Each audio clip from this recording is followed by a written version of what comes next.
जय श्री कृष्णा। बोलो आज के आनंद की, गिरिराज धर्म की।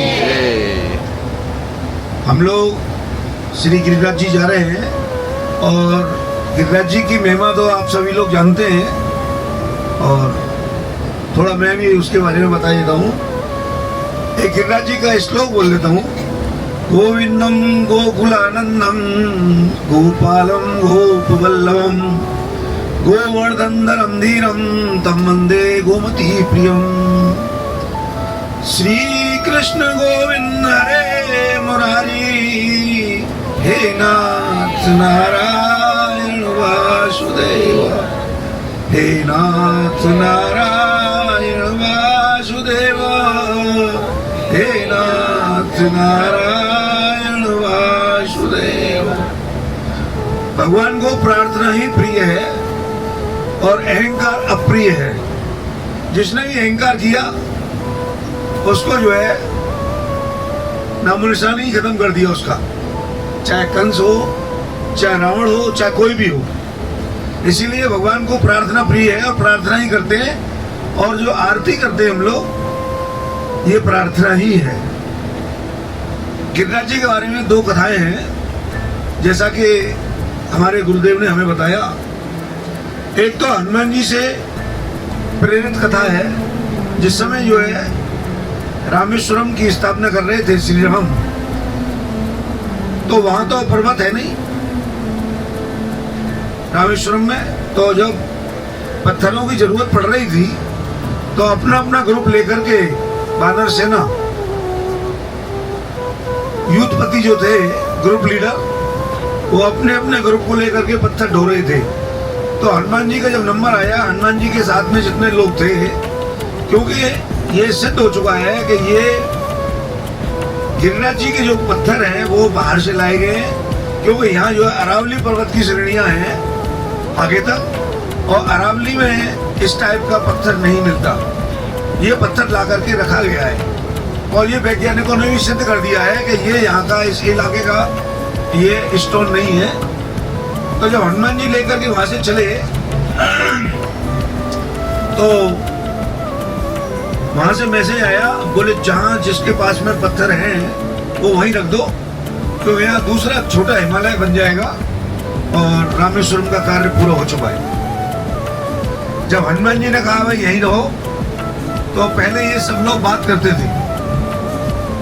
तो उन्होंने कहा कि आपने तो हमको घर का छोड़ा ना घाट का छोड़ा, आप वहां से हमको ले आए कि राम जी की सेवा में चलो, और यहाँ रास्ते में ला करके अब कह रहे हो गए, अब आप काम पूरा हो गया, अब छोड़ो। तो हनुमान जी बोले ठीक है, मैं पूछ लेता हूँ प्रभु जी से कि आगे क्या योजना है।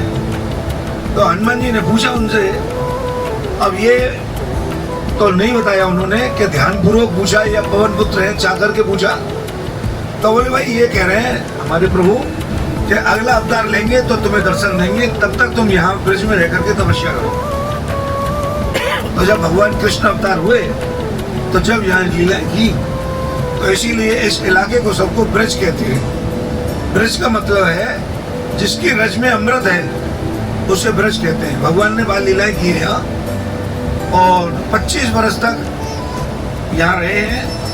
फिर उसके बाद चले गए रणछोड़ राय कहलाए और फिर जो है द्वारका जाकर के आपके पास 100 वर्ष वहाँ रहे। तो द्वारकावासी यानी गुजराती वो हमें से ही है, क्योंकि यहाँ से गए तो पूरा मथुरा नगर गया था।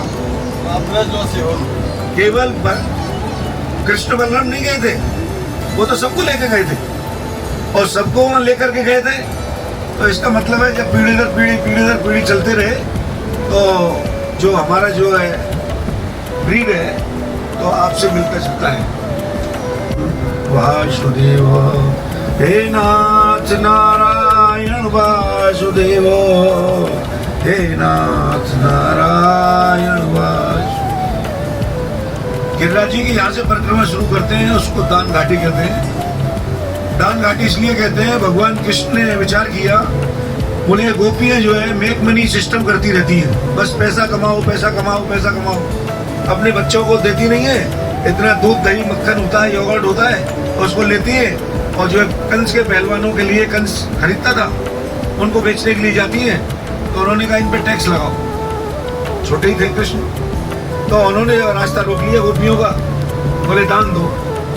बोले कि दान दो, हमको परेशान मत करो, हम कंस से शिकायत कर देंगे।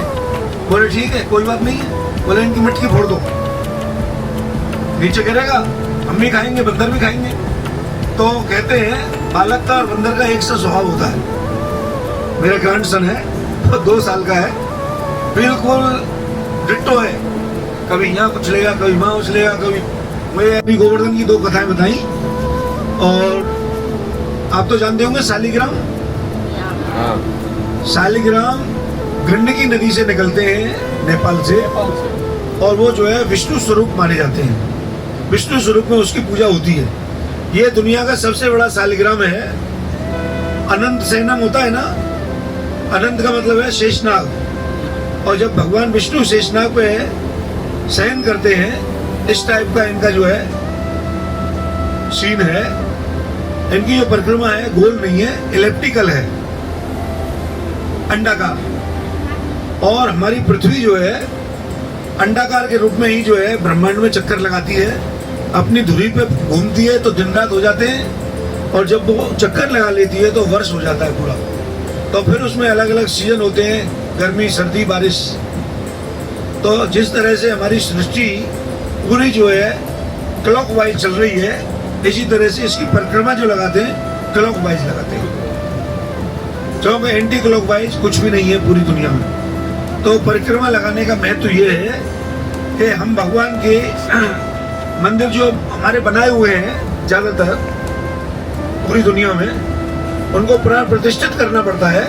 लेकिन गिरिराज जी स्वयं प्रतिष्ठित हैं, लेकिन यहाँ का कोई भी स्टोन साथ में नहीं ले जाते ब्रिज के बाहर। 2 लोग ले गए तो उनको परेशानी का सामना करना पड़ा। नेपाल नरेश पूरा परिवार खत्म हो गया, जबरदस्ती ले गए।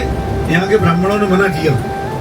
और बेअंत सिंह पंजाब का मुख्यमंत्री, जब उनके साथ में पुलिस आएगी तो यहाँ के ब्राह्मण उनसे लड़ाई थोड़ी करेंगे।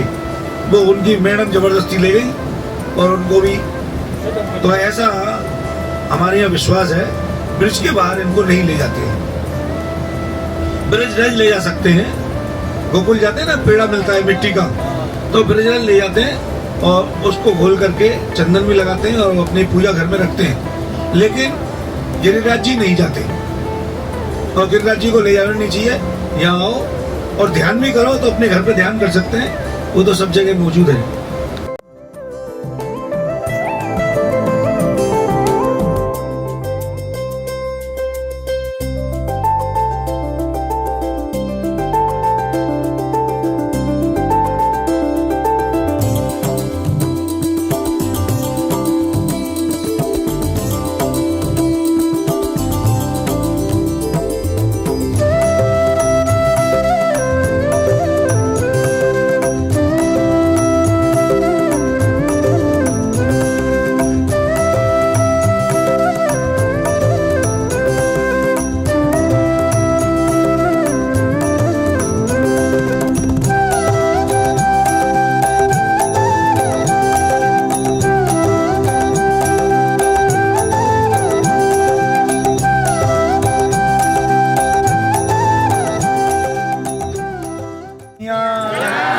की जय।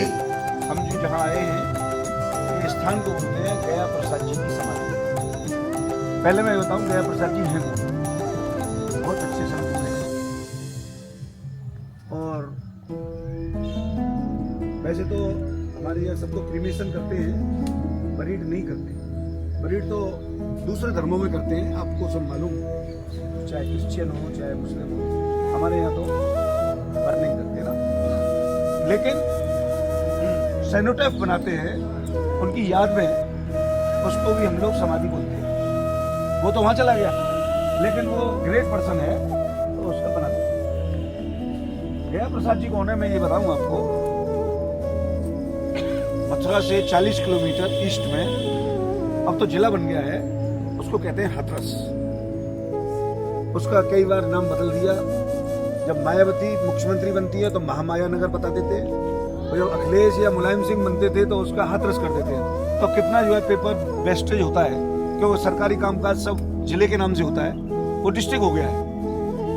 तो हाथरस के रहने वाले थे ये, और आज से करीब 80-90 साल पहले, क्योंकि वो वृद्ध होकर के जब उन्होंने शरीर छोड़ा तो जिस समय जो वो बच्चे ही थे तो रासलीला हो रही थी वहाँ, और जब रासलीला हो रही थी बड़े स्तर की रासलीला, जैसे यहाँ लोग बैठे हैं ऑडियंस वगैरह, और वहाँ स्टेज हो जहाँ भी सब बैठे माइक लगे हुए थे सब, तो बुजुर्ग लोग बैठते हैं, तो जो जैसे जैसे आके बैठ जाते हैं, तो बच्चा था वो, तो बच्चों से बोलने लगा आपस में। देखो ऊंचाई करीब 40 फुट तक है, तो यहाँ श्री पूरा है।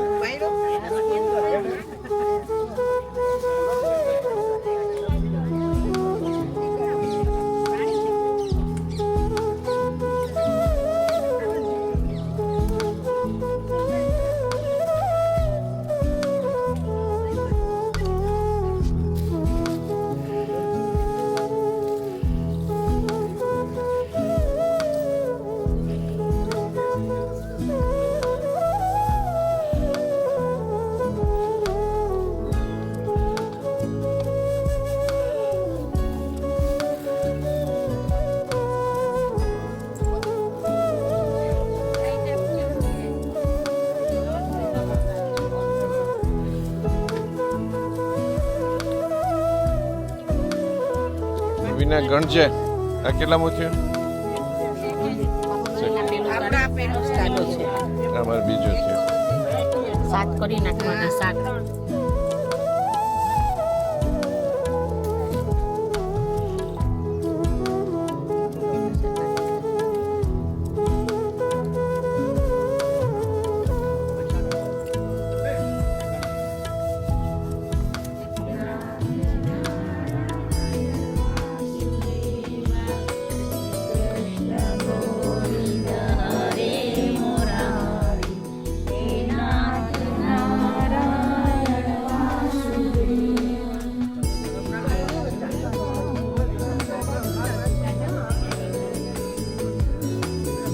गोविंदा बोलो हरि गोपाल बोलो गोविंदा बोलो हरि गोपाल बोलो राधा रमण हरि गोविंद बोलो सदा रमण हरि गोविंद बोलो हरि गोपाल बोलो गोविंद बोलो हरि गोपाल बोलो गोविंद बोलो हरि गोपाल बोलो राधा रमण हरि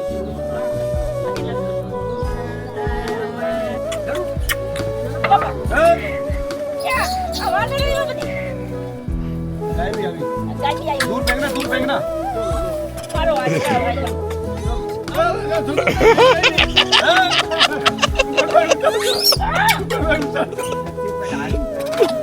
हाँ उधर डालना हो गया।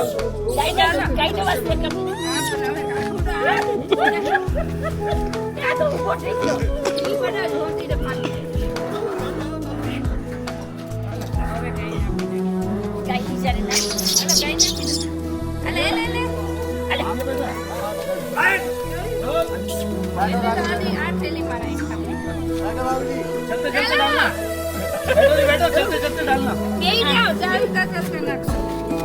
जब वो पक्के बने डालना कोई निपट जाएगा गिर जाएगा।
गोचर, दृश्य जगत और अगोचर, जो हमको नहीं दिखाई देता, वो भी तो प्राणी है जो हमको दिखाई नहीं देते।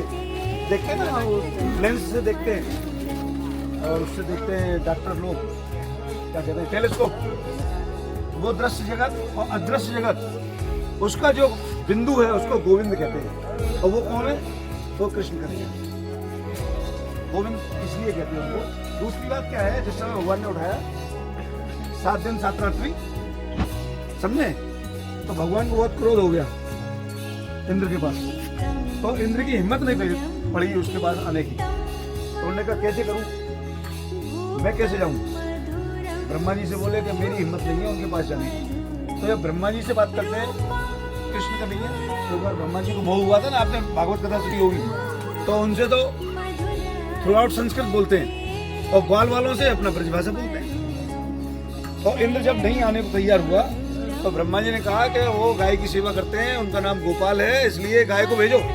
तो कामधेनु उनके पास भेजी और जब वो बैठ गए, गोविंदाभिषेक बोलते हैं उसको, फिर गाय ने जो है, कामधेनु ने उनको गुस्सा को शांत करने के लिए उनका अभिषेक किया है दूध से, समझे।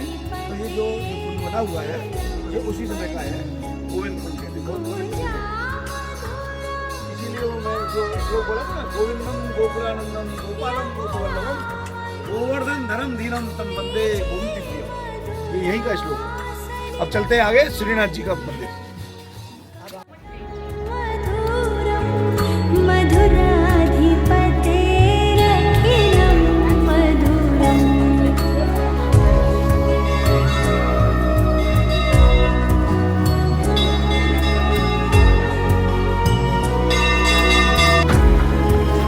क्या करते हो? इसको नहीं मिला, ठीक है।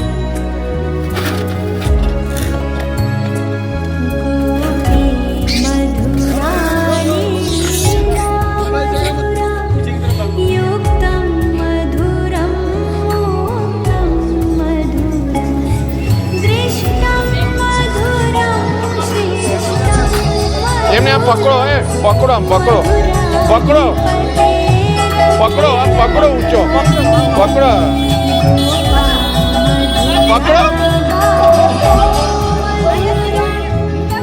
દિલભાઈ પકડો।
की जय। ये जय बोलने से क्या है कि हमारा एक तरह से स्मरण हो जाता है। हम लोग नाम लेते हैं ना, तो भगवान का नाम जितने बार लिया जाए वो अच्छा है। ऐसा है, हम लोग यहाँ इस समय कुसुम सरोवर पे हैं और कुसुम कहते हैं पुष्प, फ्लावर। इसकी 2 कथाएं हैं, एक हिस्टोरिकल और एक हमारी जो है भगवान कृष्ण से संबंधित। तो पहले मैं हिस्टोरिकल बता देता हूँ आपको। ये जो बिल्डिंग बन रही है सामने, भरतपुर के राजा हुए सूरजमल। सूरजमल जी ने दिल्ली को जीता और बताते हैं कि दिल्ली का खजाना इसमें रख दिया और ऊपर से ये तालाब, इसमें कुएं बने हुए हैं।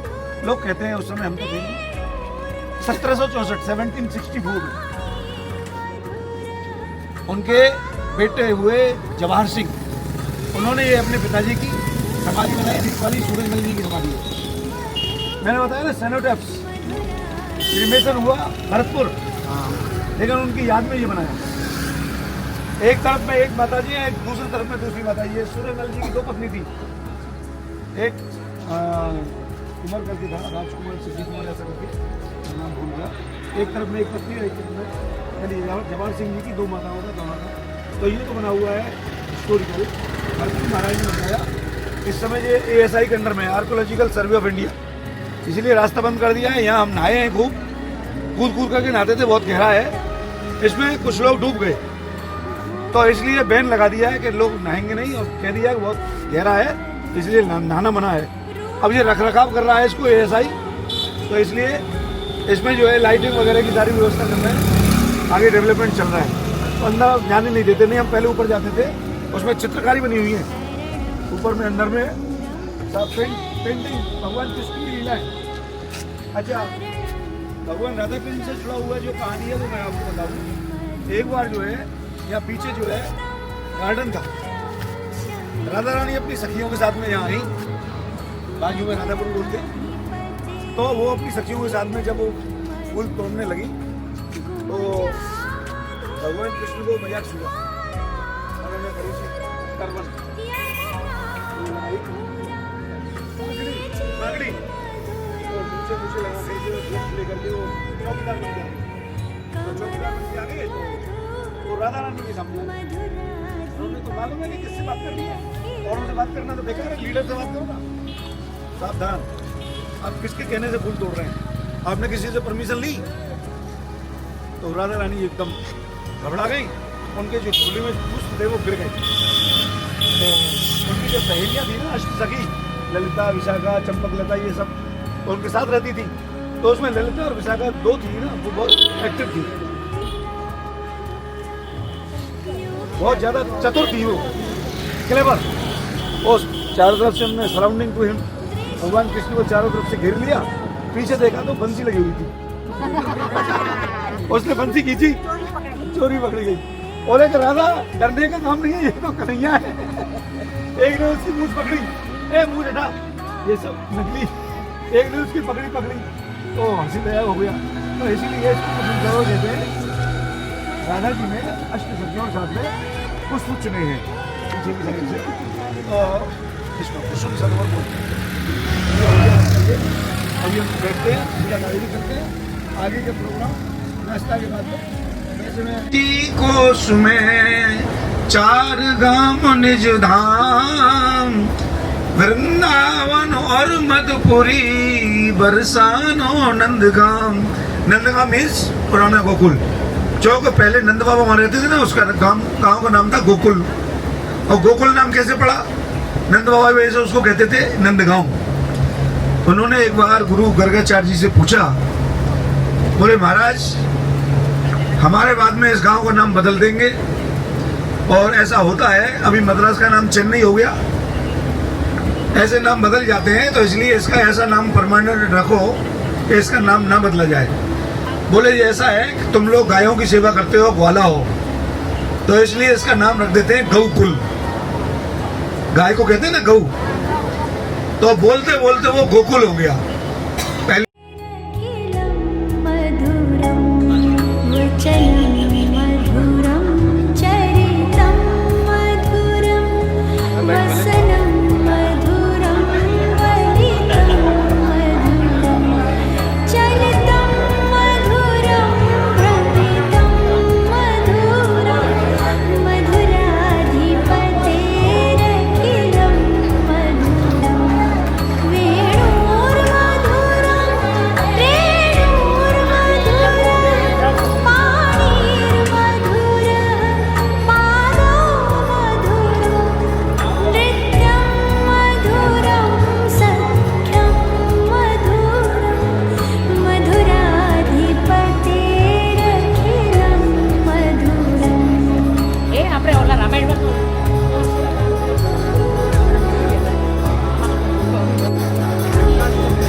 उसका कृष्ण हर मनोकामना को पूर्ण करता है। इधर में सबसे पहला क्या बोला? आनंद। क्या बोला? आनंद। क्या बोला? आनंद। क्योंकि नंद घर आनंद भयो और जय कन्हैया लाल की। मुड़ा पाल की और जय कन्हैया। तो हॉलवर्ड मनाते ना कृष्णा जन्माष्टमी, ये गोकुला को कृष्णा जन्माष्टमी नहीं मनाते, गोकुला अष्टमी बोलते। कौन सा बोलते? गोकुला अष्टमी। ये गोकुल भूमि बोलते। ये गांव का प्राचीन नाम नंद गांव। कृष्णा का बधाई हुआ। 60 इयर्स की थी यशोदा और 85 इयर्स का था नंद बाबा। जब कृष्णा का सिस्टर था ना योग माया प्रकट हुआ।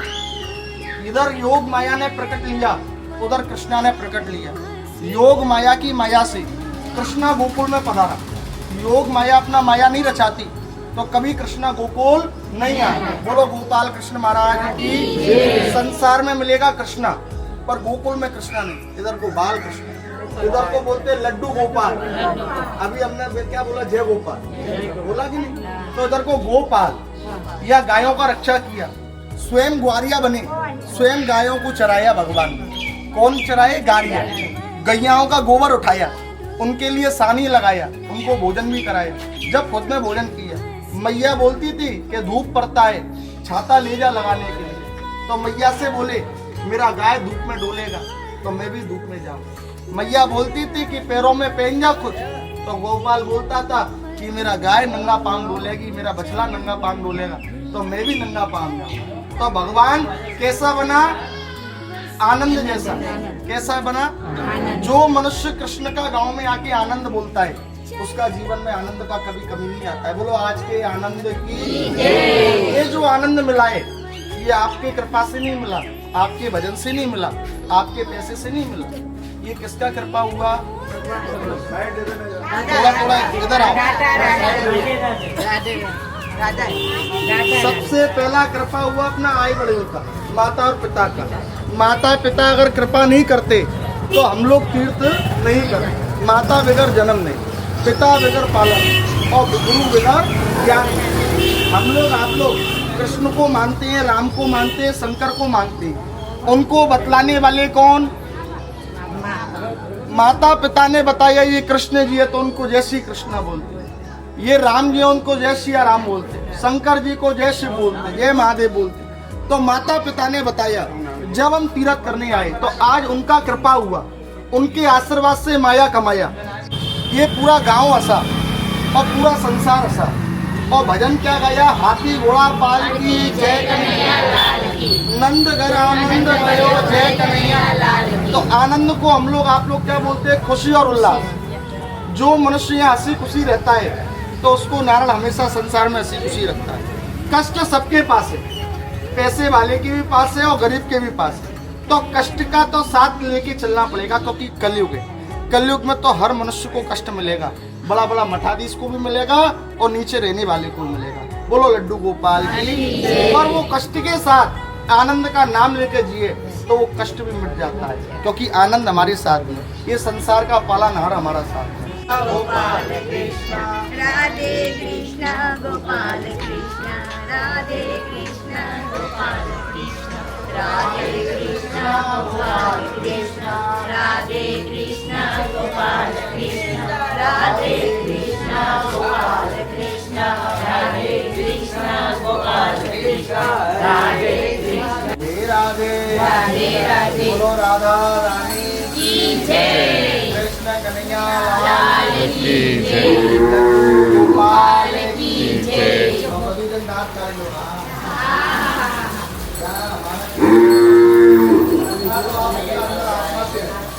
गोकुल में आके जो हंसते हैं, गोकुल में आके हंसते हैं, उनके घर में कृष्ण बलराम बसते हैं। और जो गोकुल में आके रोते हैं, अपना सारा जीवन संसार सुख खोते हैं।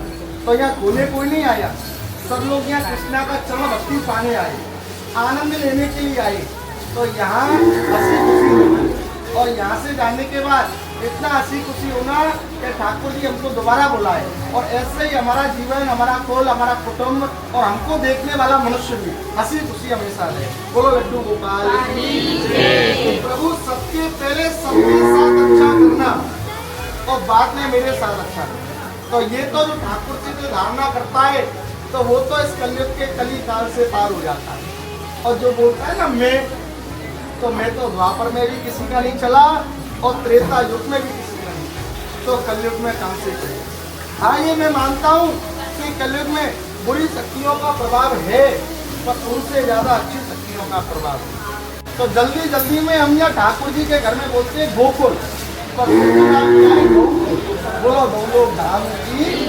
ये वैकुंठ धाम के बाजू से एक धाम आता है गौलोक धाम, जहाँ गौ माता नदी बैतरणी को पार कराती है।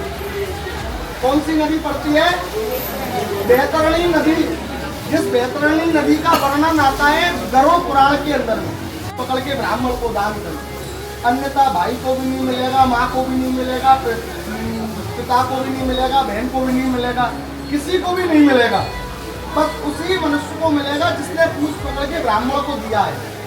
पर ऐसा कहा जाता है शास्त्रों में, भगवत में, जो मनुष्य, जो बेटा, जो बेटी, जो भाऊ गौलोक की भूमि में आके गौदान करते हैं, उनका 14 पीढ़ी कल्याण होता है। बोलो लड्डू गोपाल की।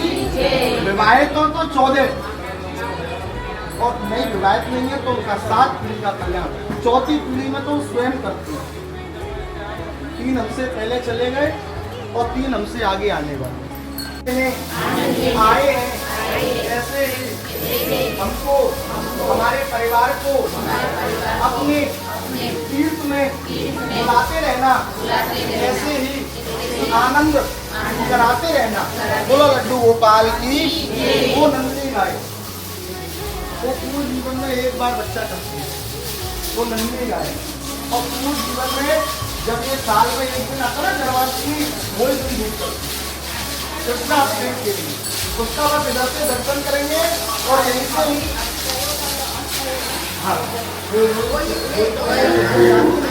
बाकी सारी गायें ना वो वहाँ चलेंगी बाहर।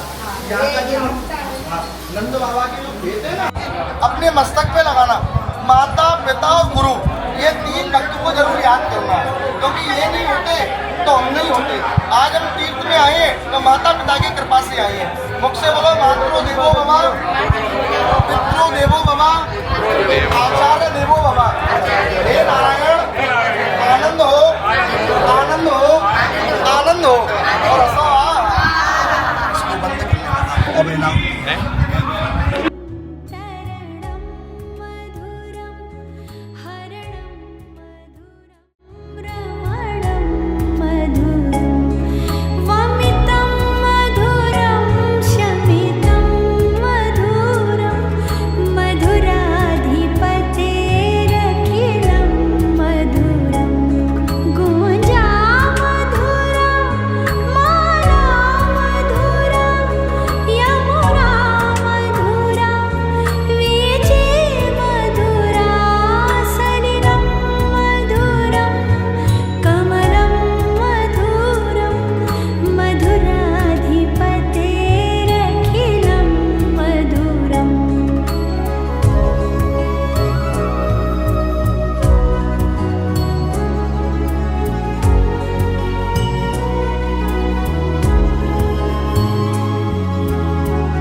રમવાને વેલો આવજે, ઓ રાસ રમવાને વેલો આવજે, તારા વિના ક્યાં એકલે લાગે, તારા વિના ક્યાં લાગે, ગલીઓમાં રાસ રમવાને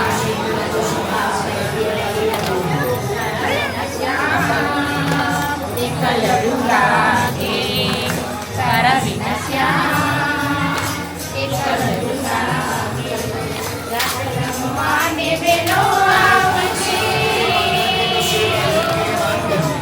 રાસ રમવાને વેલો આવજે,